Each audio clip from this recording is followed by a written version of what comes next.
تو بھی زیادہ تر خاموش ہی رہتا۔ نانو اور نانا کے ساتھ پہلے کی طرح ہنسی مذاق نہیں کرتا تھا۔ نہیں، ایسی کوئی بات نہیں ہے، میں تو پہلے ہی کی طرح ہوں، بس ذرا اسٹڈیز کی وجہ سے زیادہ مصروف ہو گیا ہوں۔ اس دن رات کے کھانے پر نانو نے اس سے کہہ ہی دیا اور جواب میں اس نے اپنی مخصوص مسکراہٹ کے ساتھ وضاحت کر دی۔ خاموشی تم پر سوٹ نہیں کرتی عمر۔ نانو نے سویٹ ڈش لیتے ہوئے گفتگو میں حصہ لیا۔ اچھا تو پھر کیا سوٹ کرتا ہے؟ عمر نے دلچسپی لیتے ہوئے کہا۔ تم ویسے ہی اچھے لگتے ہو جیسے پہلے تھے، ہنگامہ کرتے ہوئے، کہکے لگاتے ہوئے، شور مچاتے ہوئے۔ نانو نے کہا، رہنے دیں گرینی، میں اب 24 سال کا ہو گیا ہوں۔ آپ میری جو باتیں بیان کر رہی ہیں اس سے تو میں 6 سال کا بچہ لگتا ہوں۔ عمر نے ایک شرمندہ مسکراہٹ کے ساتھ کہا۔ وہ اب سلاد کھا رہا تھا۔ ہم لوگوں کے لیے تم کبھی بھی 24 سال کے نہیں ہوگے، ہمیشہ 6 سال کے ہی رہو گے، اور ہم لوگ چاہیں گے کہ تم بھی خود کو 6 سال کا ہی سمجھو۔ علیزہ نے بڑی سنجیدگی سے نظریں اٹھا کر نانو کو دیکھا۔ وہ اپنے ساتھ کرسی پر بیٹھے ہوئے عمر کا گال چومتے ہوئے کہہ رہی تھی۔ عمر نے نانو کی بات کے جواب میں کچھ نہیں کہا، صرف خاموشی سے مسکرا کر سلاد کھاتا رہا۔ مختلف لوگوں کے لیے نانو اور نانا کے ڈبل سٹینڈرڈ ہیں۔ مجھے وہ کسی اور طرح سے ٹریٹ کرتے ہیں، عمر کو کسی اور طرح سے۔ مجھے وہ کچھ اور طرح کا دیکھنا چاہتے ہیں، عمر کو کسی اور طرح سے۔ اور پھر بھی نانو کہتی ہیں ان کے لیے سب ایک جیسے ہیں، وہ سب سے ایک جتنا پیار کرتی ہیں، حالانکہ ایسا تو نہیں۔ اب کیا عمر سے وہ میرے جتنا پیار کرتی ہیں؟ بالکل بھی نہیں۔ میں ان کے پاس اتنے سالوں سے رہ رہی ہوں، اور عمر کو آئے تو چند ہفتے ہوئے ہیں، اور نانو نے کتنی آسانی سے اسے میری جگہ دے دی ہے، حالانکہ عمر کو تو اس جگہ کی ضرورت بھی نہیں ہے۔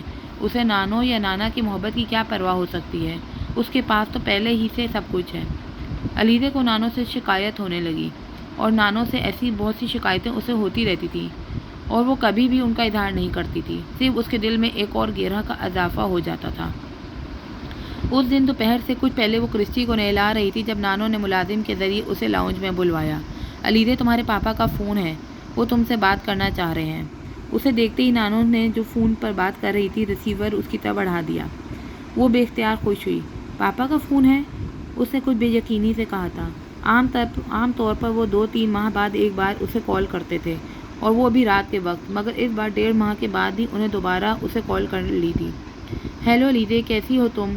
فون پر اس کی آواز سنتے ہی اس کے پاپا نے کہا۔ میں ٹھیک ہوں پاپا، آپ کیسے ہیں؟ اس نے جواباً پوچھا۔ میں بالکل ٹھیک ہوں۔ تم آسٹریلیا گئی ہوئی تھی؟ انہوں نے پوچھا۔ ہاں پاپا، 1 ماہ رہ کر آئی ہوں، ممی نے بلایا تھا، اس نے کہا۔ سب لوگ ٹھیک ہیں وہاں؟ ہاں سب ٹھیک ہیں۔ انجوائے کیا وہاں؟ ہاں بس تھوڑا بہت۔ کتنی چھٹیاں رہ گئی ہیں باقی؟ انہوں نے پوچھا۔ بس 1 ہفتہ۔ اچھا تو پھر ایسا کرو، 1 ہفتے کے لیے میرے پاس آ جاؤ۔ آپ کے پاس؟ مسقط؟ وہ حیران ہوئی۔ نہیں مسقط نہیں، کراچی، میں یہاں آیا ہوا ہوں۔ پاکستان آئے ہوئے ہیں؟ کب آئے ہیں؟ وہ بے اختیار خوش ہوئی۔ کافی دن ہو گئے، میرا دل چاہ رہا ہے تمہیں دیکھنے کو۔ میرا دل بھی آپ کو دیکھنے کو چاہ رہا ہے۔ تو بس ٹھیک ہے، تم کل کراچی آ جاؤ، انہوں نے حتمی انداز میں کہا۔ آپ نے نانو سے بات کر لی؟ اس نے حامی بھرنے سے پہلے ان سے پوچھا۔ ہاں میں نے انہیں بتا دیا ہے، ایئرپورٹ سے فون کر دینا، میں ڈرائیور بھجوا دوں گا۔ گھر کا نمبر ہے نا پاس؟ یس پاپا، اور موبائل کا؟ وہ بھی ہے۔ بس ٹھیک ہے، اب کل تم سے کراچی میں ملاقات ہوگی، خدا حافظ۔ انہوں نے بات ختم کرتے ہوئے کہا۔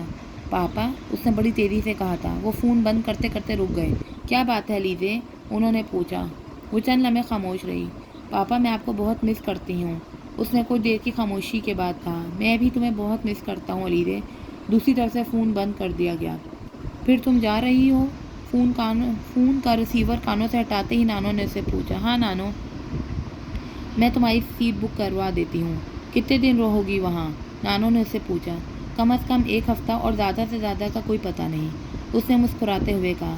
لیکن 1 ہفتے کے بعد تمہارا کالج بھی تو کھل رہا ہے، نانو نے جیسے اسے یاد دلایا۔ ہاں مجھے پتہ ہے، لیکن نانو کچھ نہیں ہوتا اگر میں کالج سے کچھ چھٹیاں بھی لے لوں۔ آپ کو تو پتہ ہے میں کتنی دیر بعد پاپا سے مل رہی ہوں۔ لیکن تمہاری اسٹڈیز کا حرج ہوگا۔ کچھ نہیں ہوگا نانو، میں واپس آنے کے بعد سب کچھ کور کر لوں گی، آپ جانتی ہیں مجھے کرنے میں پرابلم نہیں ہوگا، اس نے اصرار کیا۔ ٹھیک ہے، تم شیلا کو فون پر کالج میں اپلیکیشن دینے کے لیے کہہ دینا، نانو اسے ہدایت دیتے ہوئے اٹھ کھڑی ہوئی۔ اس رات وہ بے تحاشا خوش تھی، اور یہ خوشی کسی سے بھی چھپی نہیں رہ سکی تھی، حتیٰ کہ عمر سے بھی نہیں۔ رات کے کھانے پر نانو نے نانا کو اس کے کراچی جانے کے بارے میں بتایا۔ عمر نے اس وقت غور سے اس کا چہرہ دیکھا۔ وہ آج پہلی بار کھانے کی ٹیبل پر مسلسل مسکرا رہی تھی۔ نانا کچھ دیر سے اس کے پاپا کا حال احوال اور کراچی کے سفر کے بارے میں پوچھتے رہے۔ وہ بڑے جوش و خروش سے اپنے پروگرام کے بارے میں بتاتی رہی۔ رات کو اپنا سامان پیک کر رہی تھی جب نانو اس کے کمرے میں آئی۔ کل صبح 9 بجے کی فلائٹ ہے، تم 8 بجے تک تیار ہو جانا۔ میں نے عمر کو کہہ دیا ہے، وہ تمہیں ایئرپورٹ ڈراپ کر دے گا، انہوں نے اسے اطلاع دیتے ہوئے کہا۔ عمر ڈراپ کرے گا؟ عمر کیوں؟ نانو ڈرائیور کو کہے نا۔ وہ کچھ سٹ پٹائی تھی۔ ڈرائیور آج نہیں آیا، مجھے نہیں پتا کل بھی آتا ہے یا نہیں، ویسے بھی ڈرائیور 8:30 بجے آتا ہے اور تمہیں 8:30 بجے تک ایئرپورٹ پہنچ جانا چاہیے۔ اگر آج ڈرائیور آ جاتا تو میں اسے کل جلدی آنے کے لیے کہہ دیتی۔ آپ نانا سے کہہ دینا مجھے ڈراپ کرنے کے لیے، اس نے پھر اصرار کیا۔ تمہارے نانا کو میں کیا اتنی صبح اٹھاؤں؟ تمہیں عمر کے ساتھ جانے میں کیا پرابلم ہے؟ نہیں بس ویسے ہی، کچھ کہنے کی ضرورت نہیں ہے، وہی تمہیں صبح چھوڑنے جائے گا، نانو نے حتمی طور پر کہا۔ علیزہ نے ہونٹ بھینچ لیے۔ وہ تو صبح اٹھتے ہی نہیں ہیں، جلدی تو پھر کل۔ نانو نے اس کی بات کاٹ دی۔ یہ تمہارا نہیں میرا پرابلم ہے، کل وہ اٹھ جائے گا، اور نہیں بھی اٹھا تو میں اٹھا دوں گی، نانو کہتے ہوئے کمرے سے نکل گئیں۔ اگلی صبح وہ بہت ایکسائٹڈ تھی۔ اپنا بیگ لے کر جب وہ لاؤنج میں آئی تو عمر وہاں نہیں تھا۔ تم بیٹھ کر ناشتہ کر لو، نانو نے اسے دیکھتے ہوئے کہا۔ نہیں نانو، مجھے کچھ بھی نہیں کھانا، بس آپ ملازم سے کہیں میرا بیگ گاڑی میں رکھ دے، اس نے بیگ فرش پر رکھتے ہوئے کہا۔ کچھ کھائے پیے بغیر گھر سے نکلنا ٹھیک نہیں، ناشتہ کر لو۔ نانو مجھے بھوک ہے یا نہیں، تمہیں کچھ نہ کچھ ضرور کھانا ہے۔ میں پلین میں کھا لوں گی، پلین میں پتہ نہیں کیا ملے اور کیا نہیں، بس تم یہیں کھاؤ، نانو کی ضد برقرار تھی۔ پلیز نانو، میرا دل نہیں چاہ رہا، بلیو می، میرا واقعی دل نہیں چاہ رہا، وہ منمنائی تھی۔ چلو یہ جوس ہی پی لو، علیزہ نے کچھ سوچ کر جوس کا گلاس اٹھا لیا۔ نانو نے ملازم کو آواز دے کر بیگ گاڑی میں رکھنے کے لیے کہا۔ آپ دیکھ لیں، عمر ابھی تک نہیں آیا، میں نے آپ سے کہا تھا نا، اس نے جوس کا گلاس خالی کرتے ہوئے کہا۔ وہ ابھی تک سو رہا ہوگا، آپ نے خواہ ہی اسے مجھے چھوڑنے کے لیے کہا۔ علیزہ نے گھڑی دیکھی۔ میں پتہ کرواتی ہوں، سو بھی رہا ہوگا تو بھی ملازم اٹھا دے گا، یہ کون سا ایسا بڑا پرابلم ہے، نانو نے اطمینان سے کہا۔ ملازم کو آواز دے کر انہوں نے عمر کے کمرے میں بھیجا۔ ملازم چند منٹوں میں ہی واپس آ گیا۔ عمر اس کے پیچھے تھا، اس کے حلیے سے لگ رہا تھا وہ ابھی بھی سو کر اٹھا ہے۔ وہ نائٹ ڈریس اور سلیپرز میں ہی ملبوس تھا۔ نانو نے مسکراہٹ کے ساتھ اس کا استقبال کیا۔ تمہیں یاد نہیں رہتا کہ تمہیں آج علیزہ کو ایئرپورٹ چھوڑنے جانا ہے؟ نانو نے اس سے پوچھا۔ مجھے تمہیں جگانے کے لیے ملازم کو بھیجنا پڑا۔ نہیں، میں ملازم کے جانے سے پہلے ہی اٹھا ہوا تھا، مجھے یاد تھا، میں الارم لگا کر سویا تھا۔ علیزہ نے 8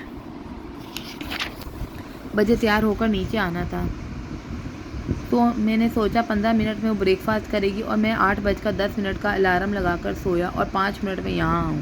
اس نے انگلیوں سے بال پھیرتے ہوئے، انگلیوں میں کنگھی کرتے ہوئے کہا۔ اس کی ہر چیز ہمیشہ کی طرح حساب کتاب سے تھی۔ نانو اس کی بات کے اختتام پر کچھ فخری انداز میں علیزہ کی طرف دیکھ کر مسکرائیں۔ وہ کچھ کہے بغیر نظریں چرا گئی۔ چلے علیزہ، عمر نے اس بار علیزہ سے پوچھا۔ وہ خاموشی سے کھڑی ہو گئی۔ آؤ میں تمہیں باہر تک چھوڑ کر آتی ہوں۔ نانو نے علیزہ کا ہاتھ پکڑ لیا۔ عمر ان کے آگے چلتے ہوئے باہر آ گیا۔ وہ گاڑی سٹارٹ کر رہا تھا جب نانو نے اسے گلے لگا کر خدا حافظ کہا۔